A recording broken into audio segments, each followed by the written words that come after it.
Something happened to my lecture here. Here.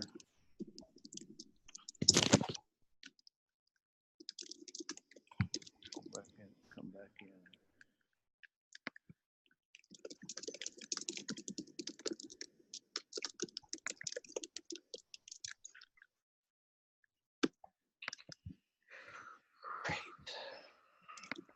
All right. Good evening, everyone. I'm so grateful that you would take this time on this Tuesday to share in the future of the union. Tonight, we want to spend some time not thinking exclusively about where we are, the state of our union, but really thinking progressively about the future of our union. I still believe that in the words that Dr. King gave us, that the church is not supposed to be a tool or the puppet of the state, but really the conscience of the state. And so that's why we gather in this forum once a month for our Black Church Agenda. This is our first Black Church Agenda of the year. And that's because we want to be the conscience of the nation. And you will hear tonight from a distinguished panel, one of which is a veteran of the civil rights movement and a colleague of Dr. King, who understood the power of faith, the power of the Black church. And so here at the Black Church Center, we have a consistent mission of amplifying the voices of Black progressive leaders, particularly Black progressive leaders of faith. We are offering a narrative that is counter to the narrative that we get from the religious right in terms of what it means to be Christian in this country. So we're really staking a claim. We're staking claim about what it means to be progressive, what it means to be committed to liberation, and what it means to be committed to the teachings and ethics of Jesus. And so we're here to provide a conscience for our nation. Many of us understand the deep structural wounds that exist in our nation as a result of our public policy. And so we believe in engaging public policy theologically, engaging public policy from a liberationist point of view. We believe in what it actually means to organize people to reshape and even save the soul of America. America must be born again. And if America is to be born again, it is because of the voices of like those of our distinguished panel and those of you all who are on our time, who are sharing in this time with us today. I'm grateful. We're going to start. Tonight we have Pastor Robert, who is with us. We have Pastor Kaji, who is with us, and we have Dr. Wood that is with us tonight. And I am going to turn now to Brother Robert as he gives us the future of the union from his vantage. He is representing, he is the head of Star Academy Schools in Tennessee. He's an activist, a distinguished thinker and writer. And so I'm looking forward to how he will help us think deeply about education policy and its intersections in this time, in this particular political moment. Brother Robert? Appreciate you, Brother Willie. Certainly the state of education, to your point, needs to be reimagined and thought about. What is interesting, for some context for us, is in November of 2018, Gallup did a survey of the most pressing issues facing our nation. And one would be dismayed to know that only 3% of voting Americans argue that education is an issue that should be rising to the minds of politicians in today's society. And it's a challenging reality given the state of education, particularly public education, K-12 pipelines across the country, and the failing rates of K-12 districts, primarily located in Black and brown urban communities. It is devastating. Only 3% of voting Americans think that education is a pressing issue that requires some legislative reimagination.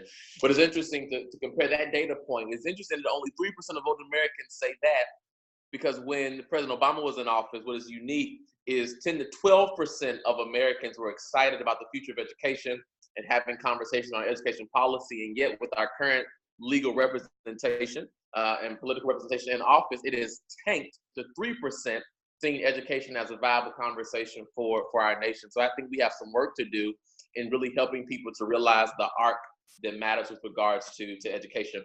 There are a couple things that I think will kick off our reimagination when we think about Black and brown bodies and what that means in education. First of all, we have to begin to really think about how we're going to deal with the early learning pipeline, those kids who are 2, 3, and 4. It used to be a data point that the prison pipeline was being determined by the 3rd grade reading assessments and 3rd grade reading scores of Black males. What is unique is that data point is now null and void. We are now looking at kindergarten readiness. We're talking about measuring the school to prison pipeline on 5-year-olds. And if 5-year-olds can spot their letters, we have a way to determine whether or not they'll be more inclined to institute themselves in a punitive prison model that we know America loves so dearly.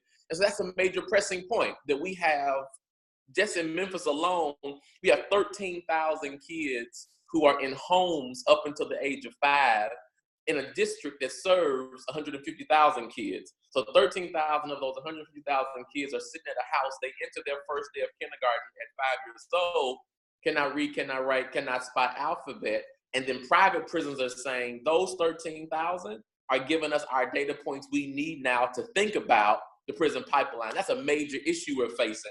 And so there's legislation being pushed by Representative Bobby Scott out of Virginia, the Child Care for Working Families legislation. And the unfortunate reality is with the Senate still being controlled by Republicans and the House being controlled by the Democrats, it more than likely will not pass, yet it will signal us in the right direction by ensuring that the most impoverished families can not only access but afford early learning, high quality early learning curriculum programs by ensuring that they don't spend any more than 7% of their income on early learning. One of the greatest gaps to why we can't close the early learning gap is because parents can't afford a high quality academic program. So they wind up having to settle for church-based daycares, for grandmama's house, because the high quality programs come at tickets of $125 to $200 per week with a family who may be making $300 to $400. And so we have a real divide economically with accessing early learning, which in turn plays into the pipeline of prison. And so you, again, alongside the racial line, you have this kind of economic thread that runs. And so that's something that we're really watching carefully in current legislation. Secondly, we're thinking about Title IX legislation. So Title IX, our current Secretary of Education, Betsy DeVos, recently recommended that Title IX legislation for the first time in American history be deregulated from the Department of Education. Title IX is the act that ensures gender equality and gender equity in our higher education campuses. Most people know Title IX for access to athletic programs and academic programs, but Title IX also is the safety net for sexual violence and sexual misconduct on our campus. It's also how men and women report sexual violence against themselves from students, faculty members, professors, and administrators. And for the first time in our nation's history, our current Secretary of Education is recommending legislation that would completely alter the implications of Title IX. For the last essentially 40 years, Title IX has been guided by a series of documents called legal guidance. And legal guidance holds colleges and universities to a strong line that puts their funding on the line if certain sexual violence is not reported timely, there's not due diligence in the process, and those who are considered victims or survivors do not receive the proper adjudicatory process to ensure that their complaints are heard. Current Secretary is saying now we need to completely deregulate the legal guidance process, define sexual misconduct explicitly so that anything that falls outside of this particular definition, which she deems to be pervasive, obscene, or heinous acts beyond the purview of criminal court, if it falls outside of that scope, then it should not be dealt with by colleges and universities, and that if the college or university does not have what she calls the evidentiary standard, they don't have to report it. So now we're living in an era, in order to protect what I've been here recently calling the Kavanaugh exit strategy, that if you don't have any evidence, you don't have to report sexual misconduct. And so if we make that change and we make that regulatory shift, we put thousands of women and men at risk on our campuses by allowing them to know that their complaints, their sexual justice, their body politic will all be discriminated against by the court of law, because our secretary thinks that deregulating a 40-year title is more important than ensuring that victims of sexual violence are being heard. And so on one end of the spectrum, early learning, we have an access and economic issue. On the other end of the spectrum in higher ed, we have a sexual violence issue. In the context of Me Too, it's particularly damaging that we're going to deregulate Title IX. And then in the middle, you have a series of K-12 issues where you have at least 13 states in our country that still are not implementing the ESSA Act, Every Student Succeeds Act, which was essentially the child of No Child Left Behind under the Obama administration. The power of ESSA compared to No Child Left Behind is that the Every Student Succeed Act puts more emphasis on our English language learning students, our students with cognitive disabilities, and our students who qualify for Title I funds, which means they are at the lowest socioeconomic status of their particular population, city, zip code, according to per capita income. So ESSA puts an emphasis on ensuring that the three most socially underexposed subgroups, ELL students, students with disabilities, and Black and brown students from the lower economic spectrum of socioeconomics in high poverty areas, are having access to the same high quality curriculum, high quality pedagogy, and yet under the Trump administration, 13 states are still being allowed to not implement ESSA with fidelity. And you can imagine those 13 states are all currently Republican-controlled states with Republican-controlled state legislatures and the lowest performing academic thresholds. So it's clear from the age of 2 until college completion that those 3% of voting Americans who think that education is an issue facing folks have it right. Those 3% of people realize that if we don't correct the 2-year-old to college completion issues that we have in our education pipeline, then we are facing a major labor crisis, an economic crisis, an intensification of mass incarceration, and a host of local economic issues, because we aren't doing our due diligence to close the gap for our early learners, our K through 12 folks, especially English language learning, those students with disabilities, and those who are Title I qualifying.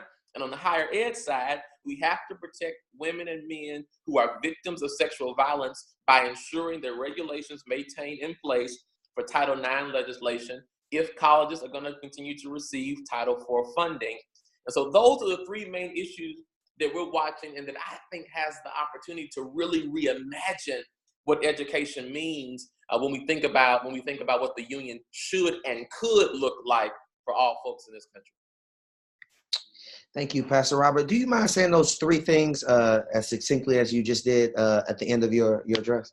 Yep. Early learning, early literacy, the implementation of ESSA, the Every Student Succeed Act for K through 12, and then the regulation of Title IX, the Title IX Act, to ensure that colleges maintain their Title IV funding. Thank you so much.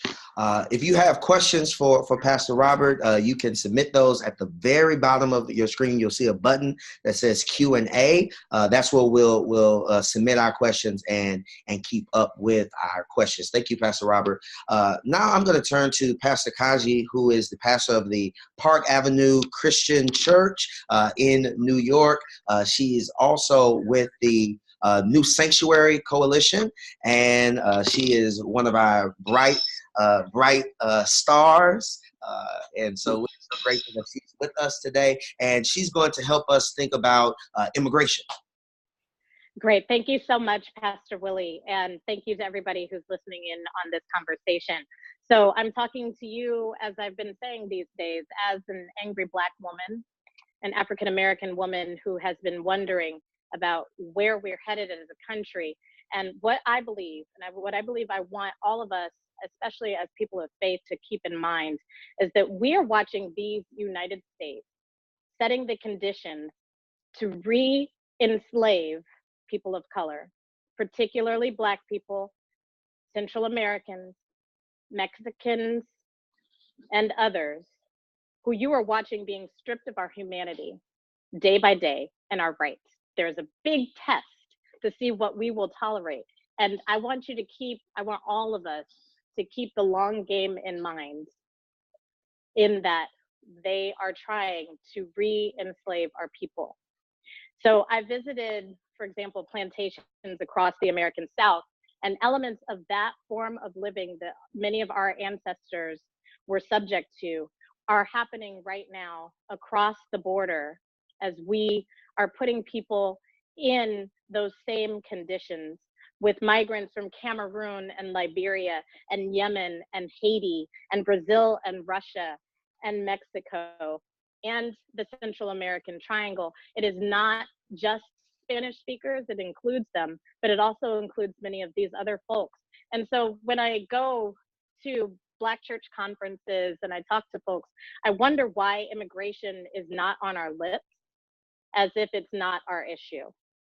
So many people will take these financial gains if we return to re-enslavement, that they're really trying to see what can happen and what they can get away with. And so they're, I believe, conducting some market testing right now through the Trump administration. Sorry, I didn't mean to say his name out loud. And they're testing it on the backs of Black Americans and other immigrants, while casting it as a more matter, as you see right now in the news, of border security. Meanwhile, they are transitioning prison work conditions for mass incarcerated Black folks to migrants, and then stripping away things. So, for example, as we already know, mass incarceration for Black Americans is one of our key issues that we have to battle.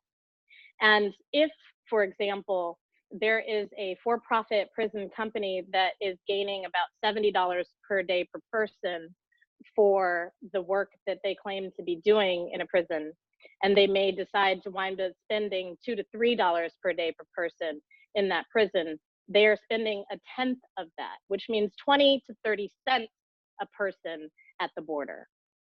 And that is what they would prefer to do. There are so many greater profit margins with the model that they are developing right now. And as we look past it, and we don't pay attention to it, and we actually play into the wedges that the administration and others have for generations and for centuries tried to divide between Black people and other migrants, Black Americans and other migrants, then we fall victim to what is actually being designed for us.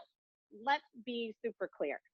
So for example, I talked about the prison work conditions.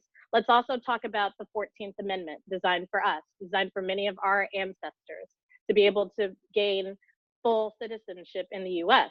But right, have you noticed that they're starting to attack this and to try to take away the rights of some people for certain reasons to be able to lose their citizenship? And let me just be clear. If they can get away with figuring out how to take away citizenship, and if they tie it, as you see that they're doing, to criminalization and to a conviction history, and we know how easy it is to be convicted of a crime in these states, then that same application will come to our people. Watch what they're doing to the immigrants. That is the same thing they want to be able to do to Black people. So for the protection of the Black people, I'm with Issa, I'm rooting for everybody Black. I think for us to be thinking about rooting for everybody Black, we need to be more intersectional in noticing how this country is trying to remove the rights of basic human rights for people, and to understand that the migrants are about to be us. We have been the migrants in a different way in terms of horrible access to the very kinds of rights that we deserved, but we have fought so hard for those. If we let them take it from the migrants, we're next. So I just wanted to start there, and I could talk about more if you want. But.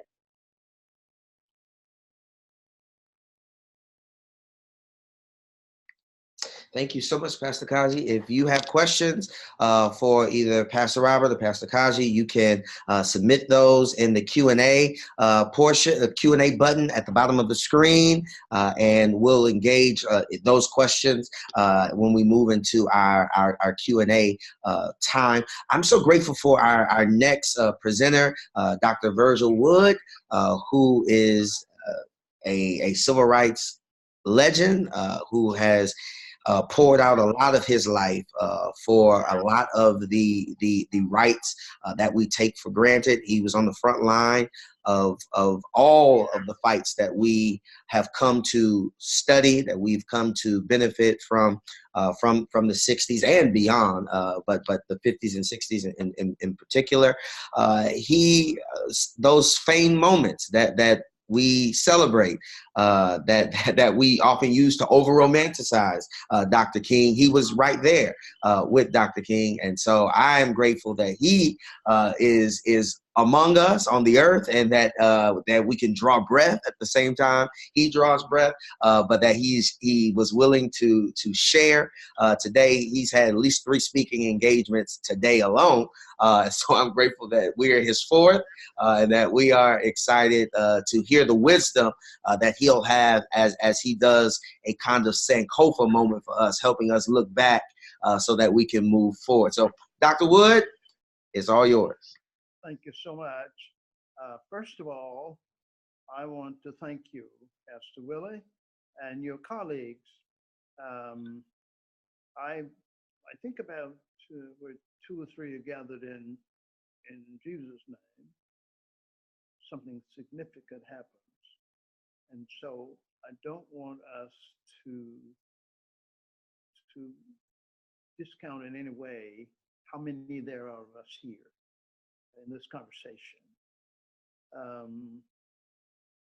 When Martin left us, for the most part, we had 3 legislative or judicial victories, major victories.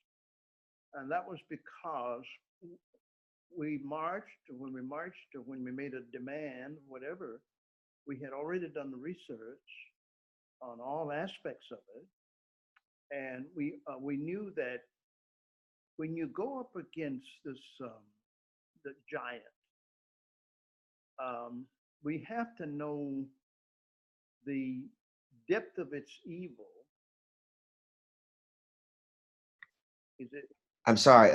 There are a couple of the attendees who say they can't hear you, and Well, maybe I need to turn up my volume here on the microphone. Is that better?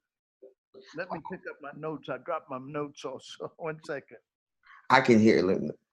If you're still not able to hear Dr. Wood, when he comes back to the screen, he'll talk. If you're still not able to hear Dr. Wood, then we will. Let me know, because I have a yeah, very some can hear you and some can't. I have the microphone turned way up. Let's see, maybe on other side. Is that better? No, I think I shut it off. No, I hear you. But there's several who cannot, though. I don't know what I can do other than I don't have a way of troubleshooting it, but because there's some that can hear you and some that can't, which leads me to believe that it may be something independent to those devices. I'm not sure. I'm just guessing. But there are some that can hear you. So, Doc, will you just continue? And if I keep getting the concern about your volume, I'll stop you again if that's okay. All right, that's fine. That's fine. I was wanting to go back to the point at which Martin left us and the challenge that Martin and Malcolm both gave us. I want to frame it somewhat based on what we considered to be fundamental issues, that if you hit the thing in the right place, the giant falls. And if you simply are stinging all over the place without any strategic intent, you only anger the giant. And when you go up against the giant, you better know where to hit him so that he falls. That's one point I want to make. This is not apropos of anything I've heard, but I want to get to what I think were the major issues that we have departed. When Martin left us 50 years ago plus, Black folks were in prison in the same proportions as white folks, as the general population. Over the 50 years, we have allowed ourselves to be pathologized and criminalized, and therefore created the mass incarceration system and our girl Michelle outlines how that happened. We know that Richard Nixon planted drugs in the Black community. We also know that because of Malcolm and his transformation, Malcolm gave us the reason we can say that Marion made a mistake when she read my book in '05 and started talking about a pipeline. It ain't no damn pipeline. It's a trail. That's what Malcolm told us. It's a trail. If it's a pipeline, you're stuck. If it's a trail, you reverse it whenever you can reverse it. So I want to suggest that the big challenge to us is to reverse the jail trail and abolish the prison system. And whatever is left of the prison system that ought to be there, it should be therapeutic.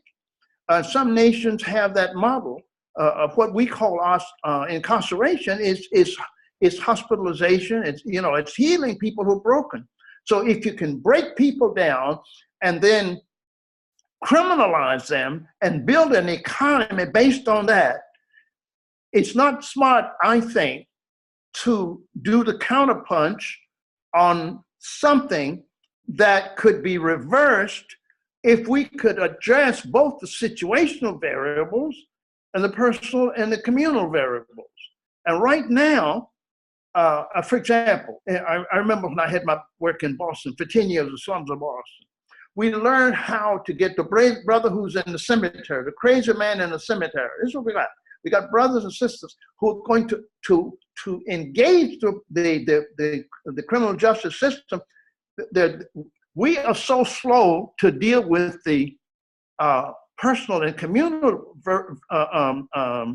variables, and we ought to understand we got to deal with the situational variables and the personal variables, so that Malcolm, when he went to prison, right, was a hustler. Malcolm was a hustler, and he came out of prison healed and a leader. And the Malcolmization process suggests to me, that's why I call it a jail trail. You got to address it at 3 points along the spectrum. On the front end, to make sure that our youngsters would get into the education success track and not get on the prison track. Once your name is in that computer, you're on the jail trail already. So we have to make sure on the front end, that's one thing. In the middle, and in New York State, you got the best model of fellowship at the middle. We got to redeem these brothers while they're in there, so when they come out of prison, they'll come out, maybe we could even say, come out with a college degree in one hand, a voter registration in his hip pocket, and a holy book. I don't care whether it's the Bible or the Quran, with a holy book. If he comes out of there, he could come out already and sis, I want to mention, you may know about this, out of Albany in New York, there's a movement called the Glide Path to Recovery. My dear friend, Father Peter Young, has been doing this for 25 years. They own hotels, restaurants, all kinds of businesses. And so I want to suggest that, Robert, your concern about education, we could address that along with the issue about if we don't rescue these children immediately. We've got to save these children immediately. And we can't afford to sit around waiting for some kind of education reform, because we know that education reform does not reform. It skims. And the kids on the bottom who are trapped know that. That's why they don't compete with our little games we play. We've got to take the kids who are the most challenged turn those lives around on a dime. Now, when you're turning life around on a dime, he doesn't know how to go where he's got to go yet, but he got a vision of it. You talk about the imaginary. That's what we're talking about. It's the crazy man in the cemetery. In the morning, he's crazy. Self-flagellation. He's a nuisance to the community. He's naked in the morning. In the evening, he's got his clothes back on. He's in his right mind, right? Next day, he wants to go with Jesus. And Jesus says to him, no, I don't want you to go with me. I want you to go back to those crazy people who made you crazy and just tell them what I did for you, right? That's what I call turning lives around on a dime. The Muslims have done it better than the black church. I almost became a Muslim minister when I was in Boston, but I want to tell you something. Elijah Muhammad showed us they don't have all of the right model together, but they got a direction on it, and they are known to be concerned about the brothers and the sisters coming out of prison. Now, here's what I want to do. I want to build 40 new cities. I want to start here in Texas. I want to be 40 new cities so that the brothers and sisters coming out of prison got a new place. They can come out of prison. They can come from under the bridges. And I'm going to tell you something. The money is there to do it. We got to have the imagination. And I'm not impressed with stuff that just, reacts, because I don't see any strategic possibility for going forward there. In other words, Peter Young will show us how you redeem the future of the brothers while they're in prison. You Malcolmize these brothers. I call it Malcolmization. I write about it in my book. Malcolmization, the process is there, so that they may go out one way, but they come out another way. Now, here's another thing. They put the drugs on us in order to pathologize and criminalize us, right? We let it happen, okay? But the second thing is, now guess what? The white folks is trapped with the drugs now, the opioid stuff. So we got to heal them and us from this drug thing. If I'm telling you, it's a Jesus thing, and if we do not, Mark 5, crazy man, right? So here's what I want to suggest. I'm not interested anymore in things that kind of palliative. I want us to put the burden on ourselves to save every child on the planet, rich, poor, black, white. And listen, it's not just black kids that are at risk now, it's the rich kids too. Suicide rising among middle-class folk, black and white. And when you see poor black kids killing each other and middle-class and upper folks killing themselves, we have the same predicament. And so we ought to get at the table, the rich folks and the poor folks, the super rich and the super poor, and say, how are we going to fix this? I don't think we're going to fix it if we don't engage the churches, the businesses, everybody. We even got to engage the families of these kids. We got to get these parents to understand that they can help turn these. We got to do it immediately. We can't wait for all the so-called reform stuff. And if you look around the country, you will find state-of-the-art things that are happening. And the research is there to prove that they can address one aspect of the predicament. See, what we think is a problem is a predicament. The predicament is the big mess we're in. You don't know what problem you're going to deal with until you look at the whole mess, the predicament, and figure out what part of that can you impact. Then you know what the problem is. You know, and you also know when you know what the real problem is, you know what the half of the answer is. And I want to tell you, we've done this before, and we're acting like we have not, like this is some kind of new thing. Listen, hell, we've had Trumpism all along.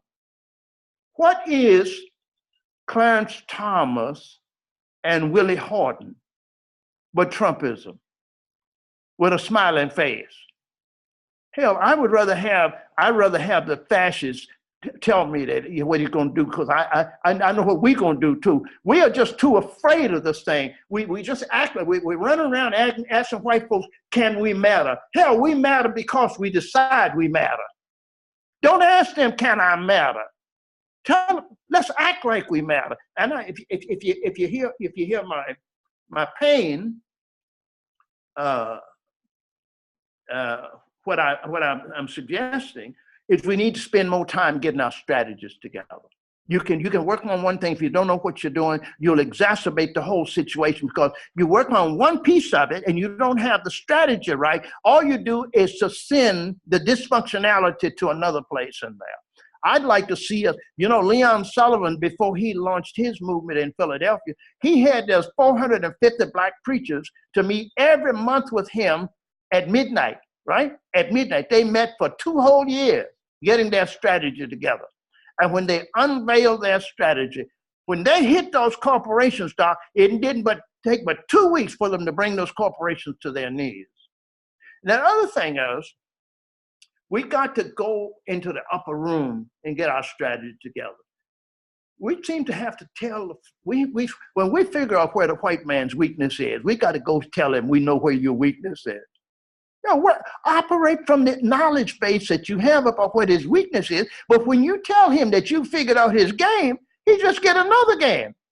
We are so addicted to running to the microphone, to the TV, and telling everything we know. I don't want any part of that because I know this, that God has set the victory of our people. When Martin said on that night in Memphis, I won't get with you, but we as a people will get to the promised land. I'm going to tell you, I'm going to see some of that promised land. I'm going to get there with somebody who wants to go there. And I tell you this, get our stuff together. Robert, we ought to have a national company of private schools where the ownership is in the educators, the people who make that school happen, okay? Because we gave away the franchise on our black people's minds when we desegregated that damn thing. That's why we got 70% of the black kids in America, their teacher is a white female who doesn't know them, scared of them. I'm telling you, we got to fix that. And this is our chance to reverse it, to get the franchise on our people's minds back.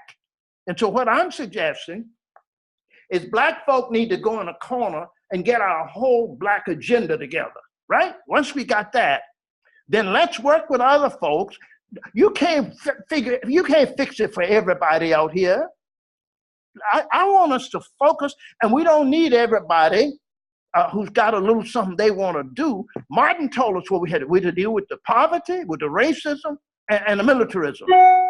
And so I want to suggest, I'm hoping that we can find a way to get cloistered somewhere, get 40 of us together, 20 millennials and 20 old dudes like myself and old sisters and brothers who have been enough in the fight that they know what the hell is going on. And right now we are missing each other. And I didn't mean to explode over here, but I'm seeing what's happened. The babies are crying and the babies are dying, and we're sitting around trying to, academize or whatever this whole thing. If we get together, Benny Mays told me, he said if somebody ain't doing nothing, leave them alone. They don't matter no how. He said, you who care about these issues, y'all get together, sequester yourself and figure it out. He said, you don't need everybody, just need a remnant. I think the remnant of 40 is what I'm calling for, Brother Willie. We turn America around.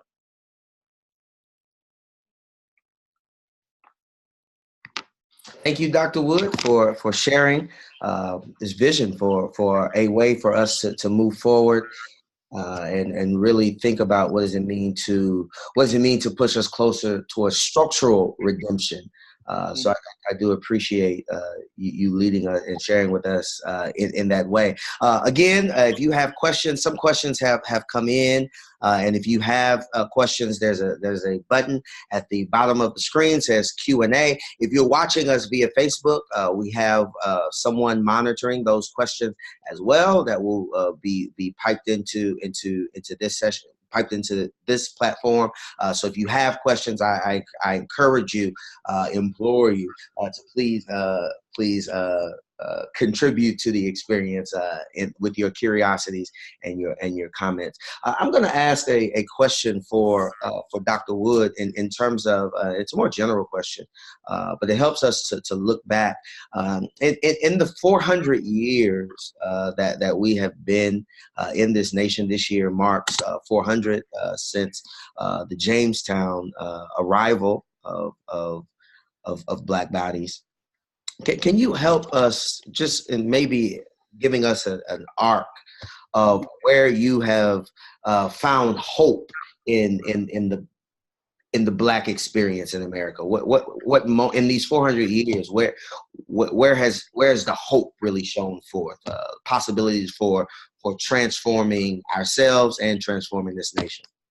Yes, I'm impressed with the smartness out of which and the spirituality and smartness that our people came out of slavery with. First 50 years out of slavery, we created over 100 Black colleges and universities. Now, we had help, but that was our initiative. We created that. The first 50 years, from 1865 to 1915. 1915 to 1965, we saw the flowering of leadership that had come out of those institutions. Virginia Union, Morehouse, all of that, those private schools. And I would say that the lessons we need to learn now is to sit at the feet of those ancestors who got that done. That's the first part. So from 1865 to 1915, we created also the Black Wall Streets. And we created a way to survive and sometimes thrive. And I know that because we were in proximity, et cetera, to each other, creating the business thing that we did, partly explained by that, but it's more than that. Black folks today have a cash flow of $1 trillion. That's a whole lot of money. That's 13 zeros. We have a larger potential economy than 9 nations of the world right now. And what's missing is that we have no economy. We have loose dollars with no economy, and therefore our money works against us. Our worst enemies have access to our money by the insane way that we spend our money. We've got to figure out now, I think, okay, let me go back for a minute. From 1865 to 1915, right? We created those institutions. And then from 1915, National Baptist Convention was founded in 1915. The NAACP was founded, in 1909. In other words, for the first 50 years, we had worked out based on what we came out of slavery with. We created, for those first 50 years, institutions that we can't even keep alive now. When we had nothing, we created those institutions. And now we have the $1 trillion, and our institutions are closing every day. Benedict right now is about to close in Greensboro. Mary McLeod Bethune School is in trouble. They're just leaving St. Paul over in Virginia, Episcopal school there. St. Augustine down in Raleigh. So what I want to suggest is that when we desegregated in the early 60s, I was on a faculty at Virginia Seminary over in Lynchburg, right? Old Man Allen and that crowd that had created those institutions. I'm leading his faculty and students to jail, sit-ins and stuff. And we have the white folks, universities and students going to jail, right? And the old man called me in and said, sit down. I said, yes, sir. And there he sat behind his desk with his long gray hair hanging down on his shoulders, looking like Moses. He said, you Negroes don't understand. He's about to address the Du Bois challenge to us, Du Bois, Booker T. Washington challenge.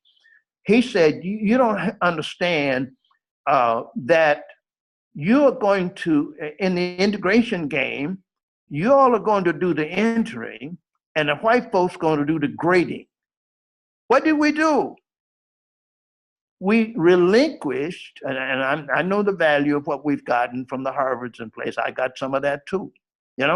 I think that we allowed other people who would benefit from our assimilating to deepen their assimilating. Other people who were not Black, but who had a challenge with America, could use us as a screen.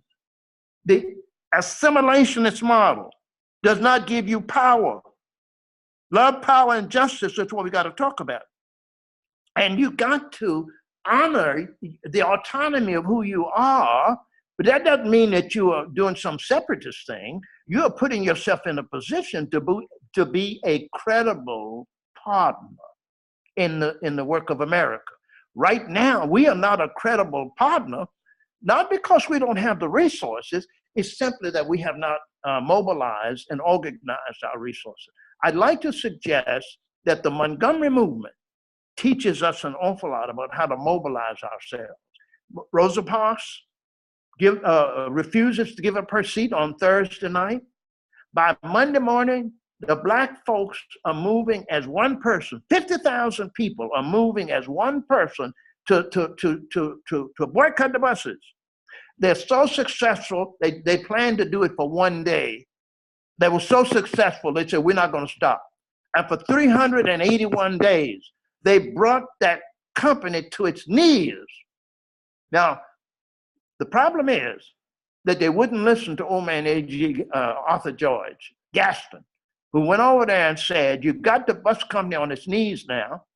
It's not significant simply to move from the back of the bus to the front of the bus. You got to move all the way up to the front of the bus to the driver's seat. In other words, you got to own this now. They had the bus company on its knees. All of its patronage was Black folks. They could have bought the bus company for 10 cents on a dollar. I'm sorry they didn't do it. Now, let me tell you why that's critical. I think I'm talking about South Africa now. I'm talking about Tutu and Nelson Mandela. South Africa is worse now in many ways for its people than it was before freedom. But watch this. Because they traded the possibility of economic power for political power. And when you got political power without economic power, you got a flag that ain't nothing but a rag. A flag without the economy is nothing. So you have to understand the relationship of politics and economics. If we mobilize our economic so that our politicians will not be financed by anybody but us, for example, that's why we're not getting anything much out of our politicians, because they got a whole lot of other bosses other than us. So I'm suggesting that we have a chance to go back to the first 50 years out of slavery and learn how do we mobilize ourselves. Now, I know when you are dispersed, it's more difficult, but guess what?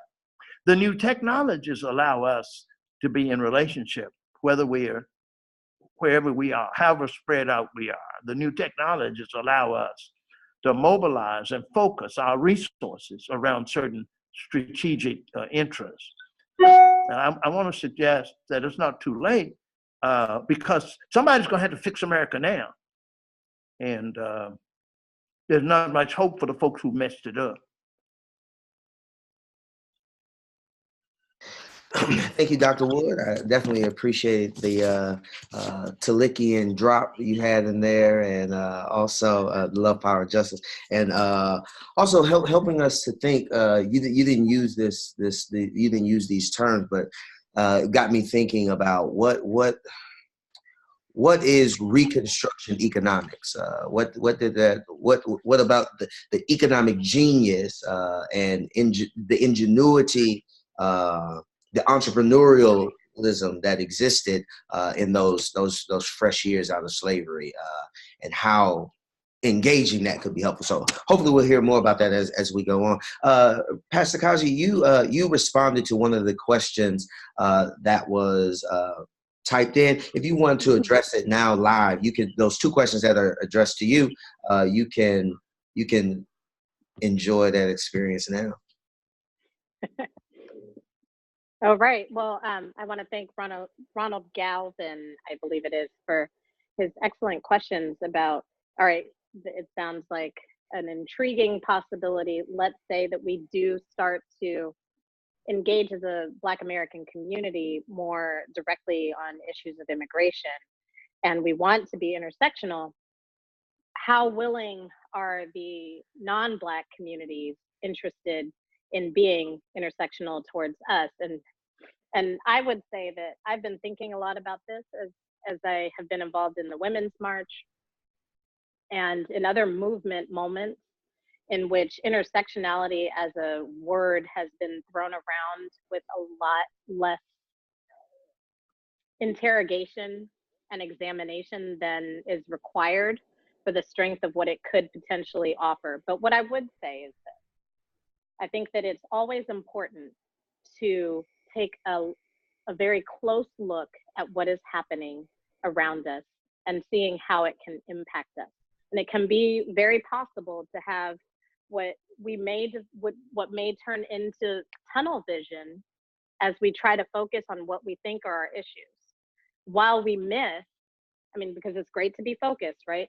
But if you're only focused and you're not taking a wider span on greater problems of questions of humanity, basic human rights, of what it means to be born, and why it should be that the place of your birth and the conditions of your birth should be the entire determinant of your life experience.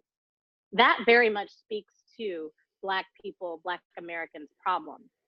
And yet, it also speaks to a person who was born in Honduras without access to food, who is going to start being recruited into a gang at the age of 4, and whose parents may want to try to bring them a different reality.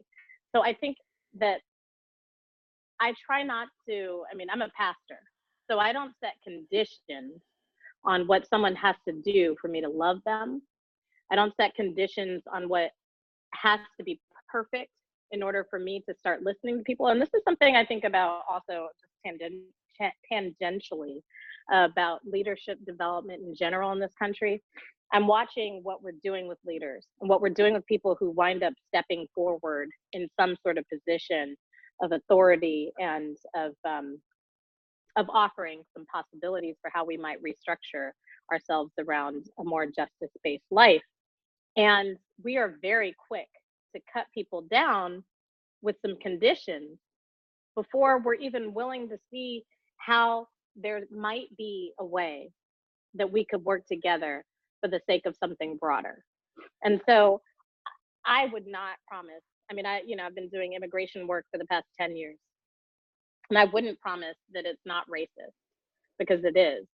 And I know that there are ways in which migrants from wherever they come, from Africa, from Europe, from Central America, from, the islands, will still be racist. I still experience all kinds of racism and patriarchy amongst all kinds of folks. If I were to say, I'm not going to work with someone unless they have interrogated their relationship to the patriarchy, then I would have no conversation with most of the Black church. But instead, I've decided that there are places in which we can, not just the Black church, I should say all of the church, but there are ways in which we can figure out where someone else's conditions and someone else's experience is worth noticing and listening to, and saying there is a basic place from which we start. And we believe that by virtue of being born, you should be protected and loved and seen in the image of God.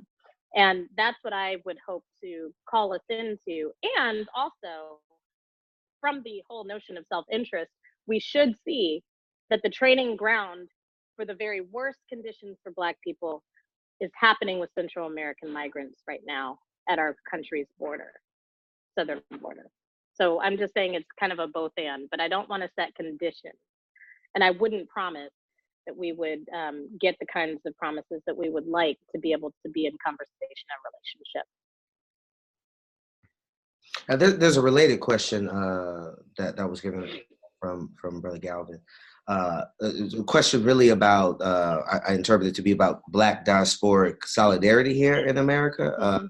What is our readiness to think about a shared future for the Black diaspora here in America, those of us that live here in the U.S.? What is our readiness to lean into that solidarity? What does it take for us to have these to think intersectionally as you were talking, Mhm. but to also think very explicitly about the history of anti-Blackness that exists here in America, that we all live through, whether or not we were born here or whether we migrated from Africa or from Central America. Where are we in terms of getting closer to Black diasporic solidarity? Yeah, this is a wonderful question. I'm really glad that he posed that and that you reminded me of it, because what I have to always remind us of is that our immigration policies are extremely racist, especially restrictive the darker our skin gets. So the Black people who make it onto these shores have gone through so much to get here, and usually are the finest minds in whatever their fields that they're carrying, and are here because they were brilliant doctors in Nigeria, or um, somewhere in Central Africa, or wherever it is that they came from, Haiti, and they somehow were able to get here. And then they begin to form businesses and are forced into a kind of entrepreneurialism because of the very same thing that Dr. Wood was talking about, like being placed in these ghettos with folks. Because the first place to be able to survive as a migrant is to be in your kinship communities and other places with the people who will have your back. And there's a way in which migrant communities, especially Black migrant communities, have carried that sense of the ghettoization that helped Black people and helped Black businesses and helped Black solidarity, that they have to continue to do because they haven't found the same ways of integrating into Black American culture, African American culture, that I think we could learn from. I think that would be a really wonderful way to return ourselves to this practice we once knew. They're doing it all the time. That's an example. Thank you so much, Pastor Robert. You were talking. You were talking about education equity, and so say a bit about the identity, the missional, organizational identity of Star Academy, and help us. There's often this conversation, the debate around public and charter, public-private charter, and there's usually deep criticism around charter schools, particularly around funding and what it takes away from other forms of public school, the more traditional forms of public school. Can you talk about what it means to do charter, to do private schools from a justice lens? Is that possible? Help us wade through this issue of charter, private versus public.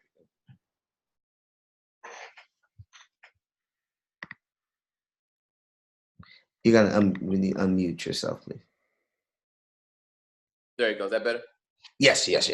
So Star Academy is a 99% Black and brown school in Memphis, Tennessee, in the poorest zip code of our county, 38127, 38128, right? So with that context, we have some of the highest and deepest levels of poverty present on a daily basis in our school showing up, right? So we're talking about schools who show up, kids who show up to school, and they are dependent on those three meals, that breakfast, that lunch, and then whatever that supper snack is, because potentially that is the meal that's going to carry them through until the next day. We're talking about kids who are using the school's resources to rewash their uniform because they don't have access to a washer and dryer at home, right? So we're running a laundromat while at the same time trying to educate kids down the hallway. So that's the context that we're working with. The debate around, charter public funding versus traditional public funding is pervasive. And uniquely, even though I serve and lead a charter school, I wouldn't call myself the number one proponent of charter education as compared to others.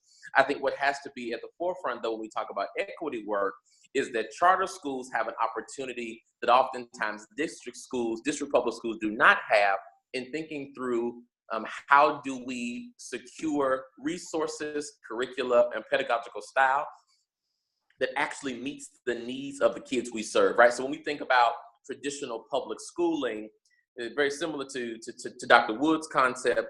There is really this kind of palliative medical model of education in traditional public schools, which where we get this theory of the achievement gap, that we are trying to close this gap. And so we use these kind of medical care models that are reactive to close this gap. Whereas on the charter school funding side and the charter funding side, in terms of style, structure, setup, pedagogy, we have an opportunity to say, in terms of equity, what do each of the kids in our respective school need? Not so we're not giving a mass industrialization, one size fits all approach to learning, but we're literally taking into account the personalized learning needs of each of our scholars, and then thinking about what kind of academic profile fits that scholar to ensure their success, right? So while there is critique around charter schools, there's a certain level of autonomy we receive in order to make decisions that we believe are in the best interest of kids. So when you're serving a traditional public district where you have kids stuffed in classrooms like sardines, 27 to 35 kids in one classroom with one teacher, what we're saying is, yeah, with a less amount of money, we can shrink the classroom size, personalize the learning environment. We can take into account the cultural and social factors of family realities, cultural nuance, dialect, language style, and then we can build a platform that responds to that child where they are. So I think about our school. If a child walks in our school and they use y'all is not considered for us to be an academic degradation statement. Y'all is culturally relevant. It's a way to do you all. It's a grouping. Essentially a grouping pronoun of sorts.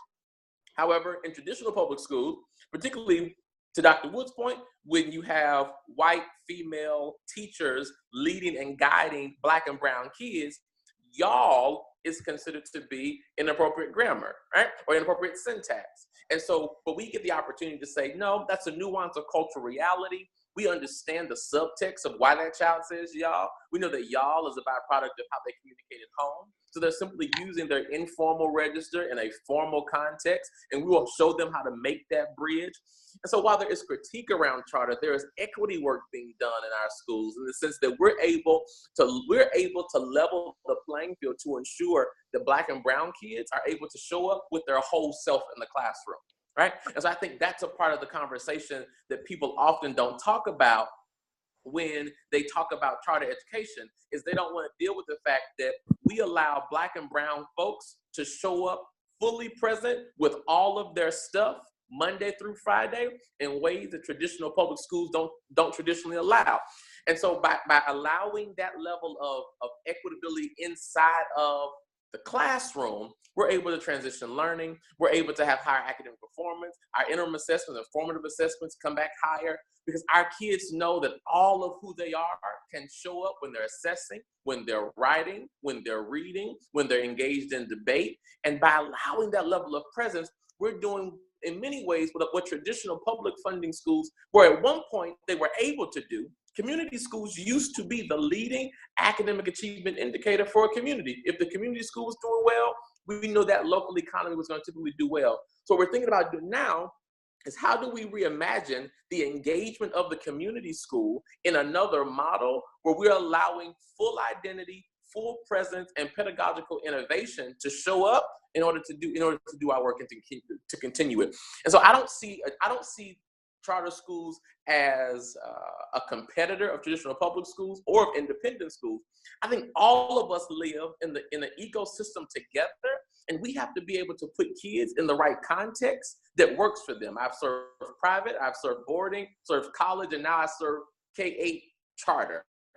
Kids have to be in the context where their learning thrives. And so we cannot critique options if those options allow that full child to show up. And so my commitment is to finding and creating academic communities grounded in community identity with community resources where parents are at the table, parents are board members, residents of that community are making economic decisions around budget. They are showing up at town halls, telling us what they want pedagogy to look like. But I'm not willing to critique those kinds of systems if they are inviting people to come in with their full self to engage the process. Good. Thank you. I'm going to there's a question here about the public schools. Do we? And Dr. Wood, you can think about this, particularly because of what's happening in Houston. And Robert, if you want to jump in as well, you can. What do we need to do with public schools? The majority of brown and black children are in public schools, as one of our Facebook viewers noted. So what do we do with public schools? Because that's where children are, particularly the children that our attention for liberation. That's where they go to school. So what do we do with public schools? Here's what I want to say. First of all, I want to thank Robert. Robert, that was so on the money. I hope you get at the front of this movement. Let's put some resources behind it, make it happen if it's going to happen. Bill Gates was at Harvard about 3 months ago. 18 years ago, Warren Buffett gave him $31 billion and said, go fix education in America. And he spent about almost $50 billion for the last 20 years. And you know what he said at Harvard the other day? He was asked what had the impact been. He said it was negligible. Now, here's what I want to say. Here's the strategy I want to do. I want to get the Buffetts of the world behind the Roberts of the world. Here's what I want to do. I want to go to the school board. Even here in Houston, we're doing this right now. We go to the school board and say, okay, 60% of your schools at least are getting a passing grade. Some of them are barely passing, but you're getting a passing grade. Here's what we want to do. We're going to wrap around you an after-school school system that we've designed based on a lot of things I don't have time to go into. We're going to wrap around your schools that have a passing grade to take those schools from good to great, right? But these schools that you know you will not successfully educate these kids, the other 40% of those schools, turn them over to our network, right? That's where we take these kids. We want the worst of the kids because so many of the charter schools really skim also. We want the kids to know that those who are most at risk, most damaged are the ones we really want, right? So let's say we are helping Houston schools, the schools that they feel that they're doing okay with. We're wrapping around them. We got to heal the boards that run those things. There's a whole plethora of things that have to happen so that the schools that are passing at least could go from good to great. Now, there's an alliance in LA that's shown how to do that. It's called the Alliance for College-Ready High Schools. You familiar with that, Robert? Yes, sir. Yeah. They're doing the kind of thing I'm talking about there. But for those other schools that they're not going to turn around on a dime, I'm going to say it that way, turn those over to us. With the strategy that Robert just left out, and with our ability to mobilize major resources so that we can work with those kids by day to turn their lives around and get them on a success track. We'll work with their parents by night. That's the OIC model, Leon Sullivan's OIC model. We do that at night with the parents. By day, we're turning the lives of these kids by day. By night, we're doing the same thing with their parents. So we're talking about how do you transform a whole community, a neighborhood, a community. Right. And the schools can become an economic generator for these failing communities. That's what I'm talking about. Right. And I would just add to that, let's say we were talking about Houston, which, as we said, Black and brown students are making up these schools. What if we then made them sanctuary schools where we said, you know what, you can't come to the school, Immigration and Customs Enforcement, and arrest parents as they drop off their children to go get an education. And that is how it gets intersectional with this broader question, because our children are going to school with parents, some parents from the Black community, regardless of whether or not we're thinking about it, who are terrified because they think and know that sometimes ICE is sitting right there on the corner, knowing that they have a final deportation order and they can't show up to be present at the school. They can't show up to advocate for their kids. So it has to be a broader issue as well. Pastor Kaji, I would totally agree. What is unique is where STAR is located. We are in one of the most gentrifying areas with the influx of brown families who are Spanish speaking. And as of last year, did that very thing. Declared ourselves a sanctuary school in a city where the mayor refused to declare the city as a sanctuary city. And then we were willing to work with our families in the town hall to put up ice maps to say, if they raid, here are the ways and the places you can go in order to maintain your protection and your validity. And we tell families completely, you don't have to have any documents to enroll at Star Academy. You come, you have a child who is school age that fits in our academic profile, so grades pre-K through 6, they're welcome to come. And so I agree with you. We have to walk hand in hand with all families for that intersectionality if this education thing is going to work. Absolutely, hands down. Totally agree. Yeah, I think this is really, really good point. When we think about the intersectionality of all identities, right? That there are ways that I'm privileged and ways that I am oppressed. And for those of us who have citizenship privilege, how do we get to the place? And it's not a question to answer, but it's more rhetorical. But how do we get to the place where we begin to use our citizenship privilege on behalf of the other? How do we use our citizenship privilege? And it sounds like that's what Star Academy is pulling out. To name yourself a sanctuary school is using citizenship privilege as a way of living in solidarity and honoring the dignity that is beyond citizenship, honoring the dignity of what it means to be human, I think is pretty powerful. And how do we as churches begin to think of our sanctuaries as actual sanctuary space, right? Although we do know that ICE can come into your school if they want to, whether you declare a sanctuary or not, right? I mean, it's a memo that says we don't go into churches. It's a memo that can be torn up or dismissed at any moment. So that's what it's like. What am I willing to lose? Right. As a citizen, in service of our sisters and brothers who are being judged by paperwork. Yeah. And my whole point is that today it's ICE. It could be Customs and Border Patrol, but tomorrow it's going to be the LA County Sheriff's Right. Office, or it'll be the NYPD. Like they are all wondering how far they can go.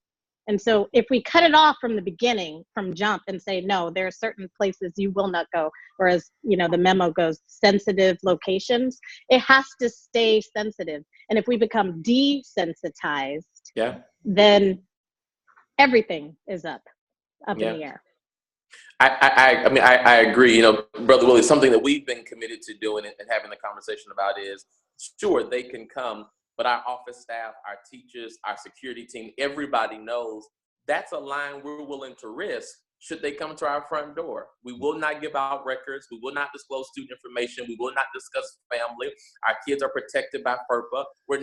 Even our students who are undocumented, they're FERPA protected at STAR, so we refuse to engage that. And on the flip side, to your point about how do we use citizen privilege, right? We're in the middle of a $500,000 renovation of a middle school area, and one of the requirements for our contractor was we want to actively employ undocumented workers to ensure that they have economic access in a community where we know they need it. And we only went with a Black female contractor who was willing to employ workers who were not documented to do economic access work, which is beyond our realm as educators, of course. But we knew that if we were going to have a full spectrum, we had to close both ends. And what was unique is half of those workers who are doing that renovation have children at STAR. So there was a one-stop reality where drop your child off to school, go to work, make your money, pick your child up, go home, and you're protected here. So we order more meals, so everybody takes home an extra dinner. They work on site. So we're trying to use our privilege in order to be as intersectional as we can. And I am open to learning how we can do more and to do it more aggressively to set a model for other Black communities in particular, because what I tell our families and our staff, Black folks have an interesting way of othering brown. Yeah. And we have to own our privilege. And then the way that white folks other us in spaces, we then turn around and other brown folks by language deficit, and we can't do that. And so we have to own that level of privilege in spaces. So I ensure that a representative from Latino Memphis is at every town hall, because I cannot speak Spanish, but there is somebody who can translate this message to ensure access of communication. for our families, for our staff, for our employees, for our workers. And we want to do more because that intersectionality matters and it enhances the learning process. Our kids learn better when they see that level of global intersectionality happening. We know that there's data to show that. And so we are open to learning more. Let's shift just a little bit, but the idea of sanctuary.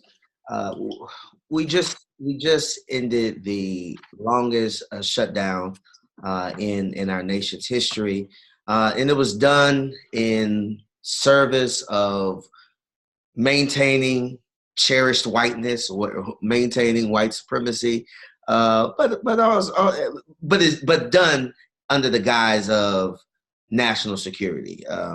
The wall was at the center of this. $6 billion of solid white supremacy, solid xenophobia. $6 billion of just racist approaches to what it means to be America, to be the U.S. I don't want to say that.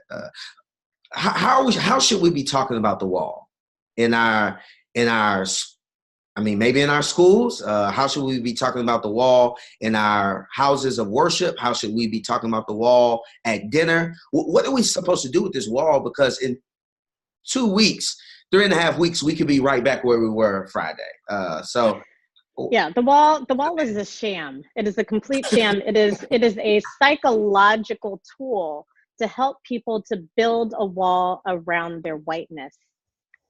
So it is to help white people to feel that there is some way to protect themselves by something tangible that they can see. But having lived on the border, having lived in San Diego and worked in Tijuana for years, I can tell you, and having watched the cartels, so let's talk about crime. Let's talk about the very people who we're trying to keep out. They will, have you ever heard of a drone? It is not hard to go on Amazon and order for $30 a little drone that can carry a 40-pound child stacked up with cocaine across a wall. It is not hard to go deeper into the border wall and to dig a tunnel with people whose lives you don't care about because you're a cartel and you're trying to deal drugs anyway, who will dig that tunnel for you so that you can just take it right under the wall. It's not hard to take a ladder to a wall and climb over it. We ministered to people. I was just back at the border a few weeks, maybe 2 weeks ago. And we had people who we were working with, so many in wheelchairs. And do you know why they were in wheelchairs? Because it's not hard to climb the wall and jump over it. And then you get U.S. healthcare to try to treat those broken bones because you were that desperate. And you said, you know what, even if I can never walk, at least I'm not where I was. So the wall is a sham. And we shouldn't fall victim to it, but we also should recognize that, again, it's a test and it's a place to distract us as if there is a crisis at the border. I will accept that. But the crisis is of the U.S.'s own making. And I have lots to say about that, but I'll stop there. Since we know that, we could go to the wall and urinate on it, but it doesn't change anything. And I think there's some preceding concerns that aren't understood. I'm just reading a book called The Divide. We're in a major shift in the whole global situation now. We haven't even understood how the whole Atlantic, the whole European hijacking of resources for living, and that whole thing is shifting because they shot themselves in the foot, and that thing is now backfired on them. And so they want to figure out a way. I think sincerely, I've been involved with several projects that are pretty massive, where they recognize that it's consciousness that they are missing. It's the essence of beloved community. It's the essence of what Chancellor Williams said we have that's been destroyed. I don't think it was totally destroyed, but when you look at that chapter on the view from the bridge, I think that's where we got to go now. and figure out what is it that we have that all of the efforts to destroy us for 400 years have not been totally availing. There's something in our survivability that we seem not to understand. And I don't know, but I'm hoping we can kind of tease that out and figure what that is and work with it. Too much of what we're doing, I think, signals to the system that we're scared. I lived with a little boy in Boston when the riots were going on. Little 7-year-old boy walked in front of the policeman with their riot gear and all, standing there at attention, you know. And a little boy walked in front of him and pointed in his face and said, "MF, we're going to get you one of these days," right? I mean, you know, there's something about that that just lives with me.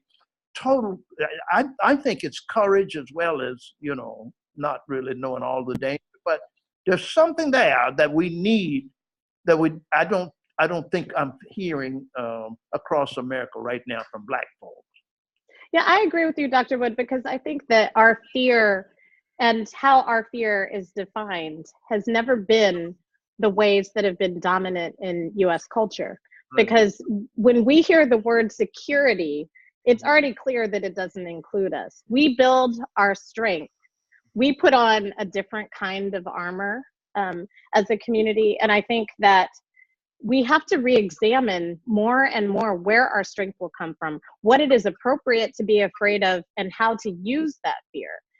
I don't like the tropes that say we have nothing to be afraid of, because that's crazy. But to know what to do with that fear and to help this country to draw it to its moral conscience so that it isn't seduced by narratives of danger that would take us into further oppression of our own very selves, then I think that is something that's really interesting to continue to think about. Thank you. No, thank you. Thank you for that. There's a question that was raised about strategy, and this can be the last question we'll get to before we do just a round of wrapping up, 60-second wrap up. And maybe Dr. Wood or Robert would want to think about a strategy for ending poverty. I think we're all been talking about it. We've been pushing toward it, and I think that it's. I mean, part of what it means to be progressive is to have bold ideas, to have a type of economic and political imagination that's not constrained by what has been and by what is. What's a let's talk through. I know we don't have the answer, but let's talk toward a strategy for ending poverty. That is, as the viewer says, that is communal, that is political.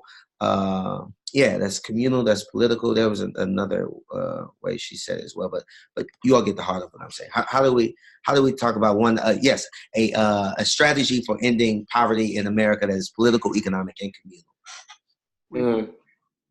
You look at the post-Pentecost community, and there was no poverty among them.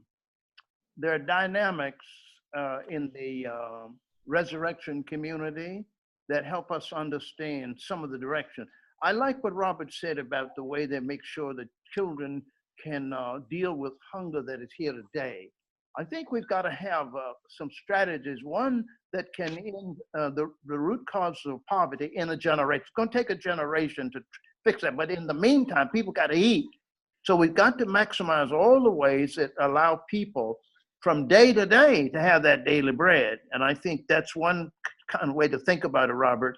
But the other thing is that there's a whole a new way to think about economics called binary economics that understands that when you give when citizenship means that you have a right to capital from the earnings of capital. That's what rich folks got.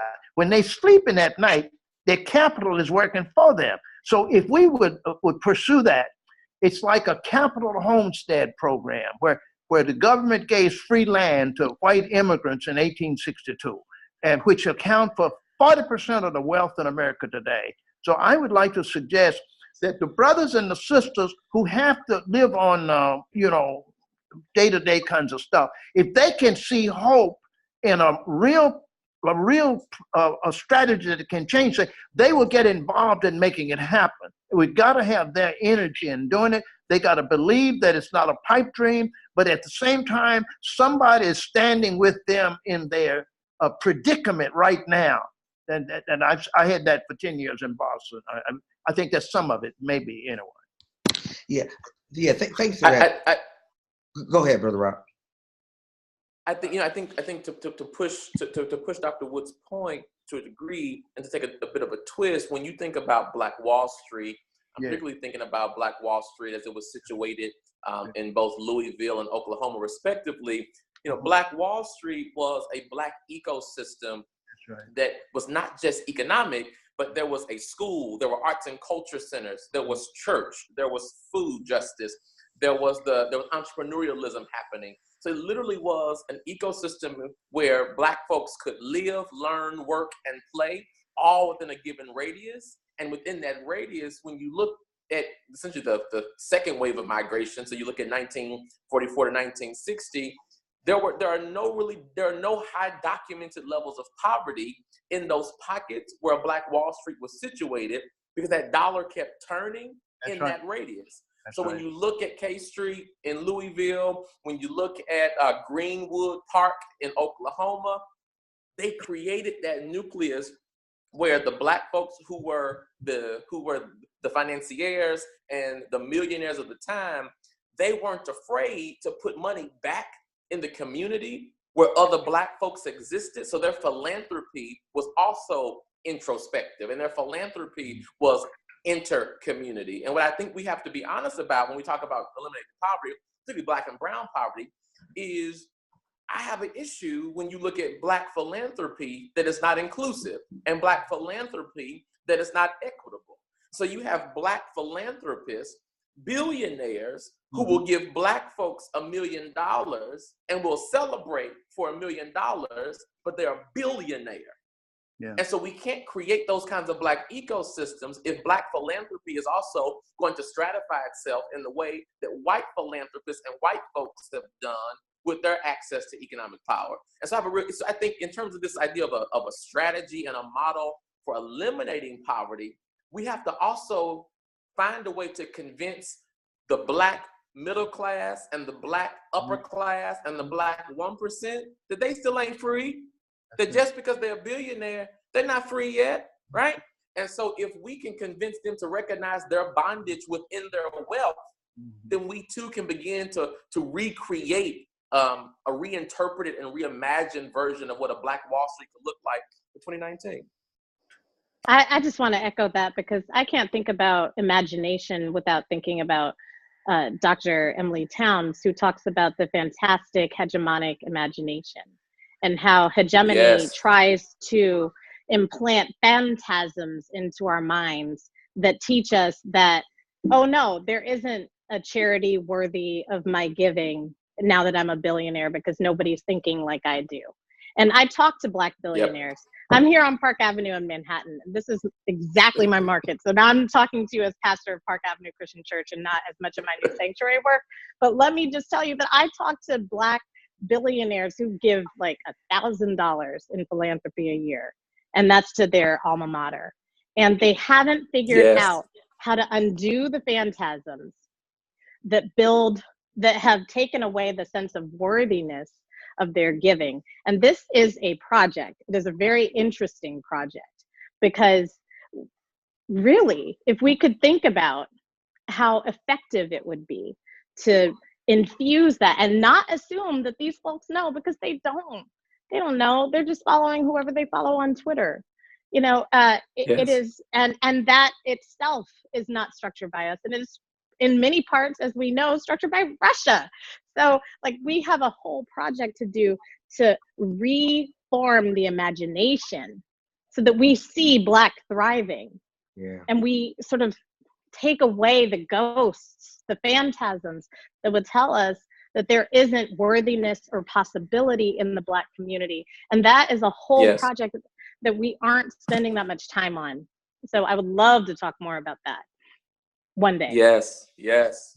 Well, our time has been richly used today, and we're actually in overtime for 2 minutes. So I'm gonna stop here. I want to thank you three for sharing so profoundly and really pushing our socioeconomic the imagination of the movement toward revolution. Yeah, definitely. If we had time, Dr. Will, you really sparked in me this concept that you and I have been talking through around Pentecost economics. What is that? What does that original arrangement look like that is actually born out of this reception of the Holy Spirit? This economic arrangement it grows out of a new sort of relationality to the Spirit.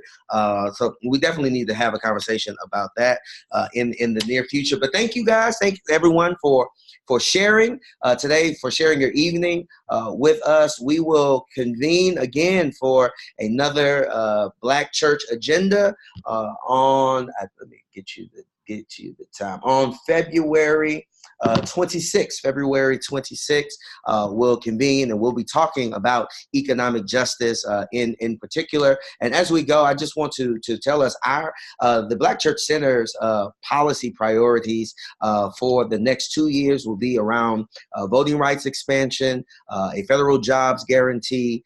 We'll do some work around guaranteed annual income with some of our partners, Medicare for all, college for all, Fair Chance to Compete Act, which is the Second Chance Act, and we'll be thinking deeply about this Green New Deal.